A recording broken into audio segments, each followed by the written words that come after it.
What the promotion board did was they want to produce a picture of good seafood so people come here. They just not saying where the seafood's coming from. You know, they painting that picture because people's not going to eat Louisiana seafood if they think something's wrong with it. And nothing's wrong with our seafood. Our seafood is checked more than anything. It's just the data's not telling people where the people's working to compare from years before and years since the spill. Okay, the numbers are coming from other areas that wouldn't produce at the same time of the year. See, we always worked when the state reef was open, they produced high numbers. Then when it would close, bedding ground in other areas of the state would produce high numbers. But all they're showing now is high numbers. They're not producing where they're coming from. It's all Louisiana seafood, it's good seafood. It's just coming from areas that wouldn't, as being overworked now, that would get 6 months rest. You see?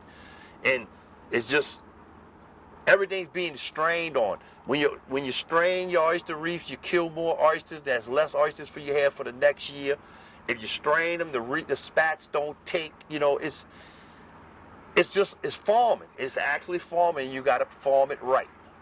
And that's why they only oysters so many months out the year now. That's why oysters are so high. You know, it's because they can only produce so much safely without destroying their reefs. So when it gets to that point, everybody just shut down. And then you get a lot of oysters from people that's not from Louisiana. Say Joe Blow buys 10 trucks from Texas, sends them to Louisiana. They sell them in the stores. Average person don't look and see where they come from. I bought me oysters in Louisiana.